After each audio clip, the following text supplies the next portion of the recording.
In 77 days, American aircraft dropped more bombs on a single valley in Vietnam than on all of Germany in 1943. Over 100,000 tons of explosives. This is the story of how technology, courage, and air power held the line against impossible odds, and why winning the battle may have cost America the war. Khe Sanh was a U.S. Marine Corps combat base, built in a valley surrounded by dense jungle and mountains. Located just 12 miles from the Laotian border and barely 6 miles from the demilitarized zone separating North and South Vietnam, it was a vital strategic piece on the chessboard of the war. Why did Khe Sanh matter? First, it blocked one of the main infiltration routes of the North Vietnamese army, the Ho Chi Minh Trail, which supplied communist forces in the south. Second, the base served as a launchpad for special operations into Laos. Third, its airstrip allowed the United States to maintain air dominance over the entire region. But there was a problem. Khe Sanh was isolated, surrounded by mountains controlled by the enemy. And in 1968, the North Vietnamese Army, the NVE, decided it was time to turn that valley into a death trap. General Westmoreland knew the stakes. He had one fear, that Khe Sanh would become another Dien Bien Phu. The 1954 siege, where the French lost 16,000 men and their empire in Indochina collapsed. He told his commanders, "I don't want any damn Dien Bien Phu." The North Vietnamese commanders had an ambitious plan. Inspired by their victory at Dien Bien Phu in 1954, where they had defeated the French after a 56-day siege, they intended to isolate Khe Sanh, destroy its air bridge, and annihilate the Marines. To do this, the NVA mobilized no less than 2 full divisions, an estimated 20 to 30,000 soldiers, including the legendary 304th Division, veterans of Dien Bien Phu itself. They infiltrated silently through the mountains, dug bunkers, and positioned artillery up to 152 millimeters in tunnels and trenches surrounding the base. The siege began officially on January 21, 1968, when a barrage of rockets and mortars slammed into the base. On that first day, an ammunition dump exploded violently, killing most of the men in the engineer company. The sky turned orange. The ground turned gray. The North Vietnamese didn't just isolate the base by land. They also tried to cut the air bridge, the Marines' only lifeline. 37mm anti-aircraft guns were positioned strategically along the aircraft approach routes. When the weather closed in, the NVA fired blindly into the clouds, listening for engine sounds. When the skies cleared, they aimed with deadly precision. On February 10th, a Navy C-130 was hit on final approach, exploded, and burned on the runway. After 2 more C-130s were struck the following day, General Momeyer banned all C-130 landings at Khe Sanh. The base now depended on smaller aircraft, with a capacity of only 3 to 5 tons, compared to the C-130's 13 tons.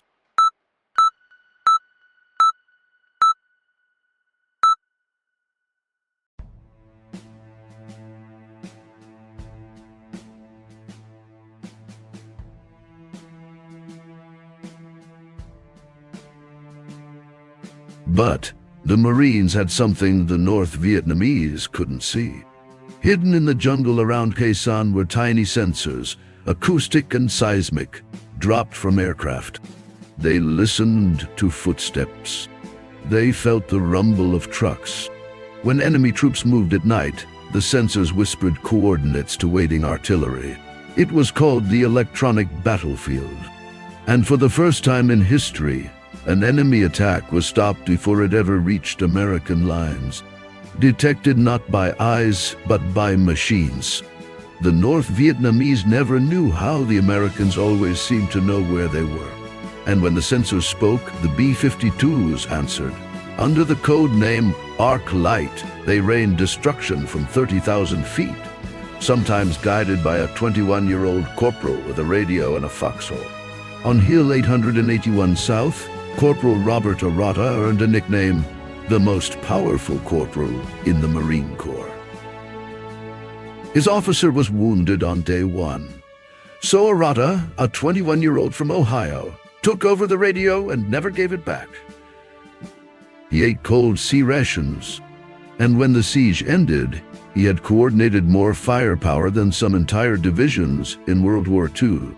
He was 21 years old. The helicopters were the lifeline. They didn't just bring supplies, they brought hope.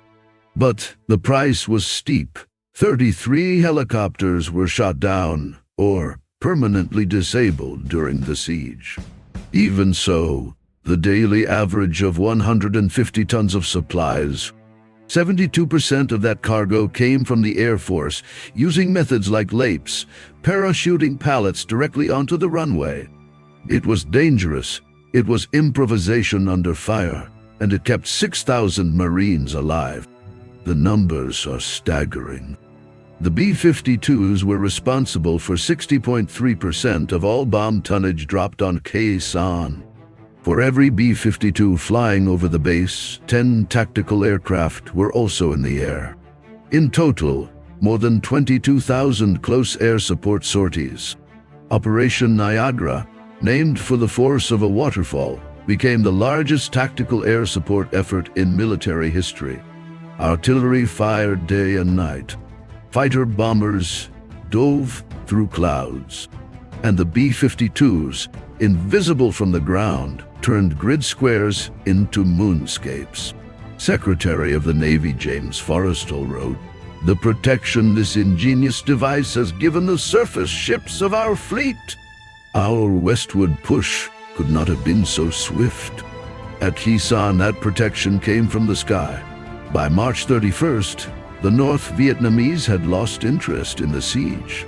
Their forces were devastated. Operation Pegasus, led by the U.S. Army's 1st Cavalry Division, advanced up Route 9 and broke the encirclement. The battle, for all intents and purposes, was over. The final numbers are telling. Allied forces counted 1,602 enemy bodies inside the perimeter. Intelligence estimates placed North Vietnamese dead at between 10,000 and 15,000, possibly as high as 28,900. On the American side, 205 killed, 852 seriously wounded. A military victory, unquestionably, possibly as high as 28,900. On the American side, 205 killed, 852 seriously wounded. A military victory, unquestionably. But the victory had a bitter aftertaste. In June 1968, just 3 months after the siege ended, General Abrams ordered the evacuation and destruction of the Khe Sanh base. The press reported immediately, "Why fight so hard to defend a base that would be abandoned so soon after?" General George Patton once said that a secret weapon, the proximity fuse, won the Battle of the Bulge. At Khe Sanh, the Marines had their own secret weapons. Air power, sensors, and raw courage. They held the line. They won the battle. But back home, something was breaking. So here's the question. Did the Marines save Khe Sanh? Or did Khe Sanh show America that it could win any battle, but still lose the will to fight? Leave your answer below. And if you want more stories like this one, grounded in real facts and official documents, subscribe. History deserves to be told.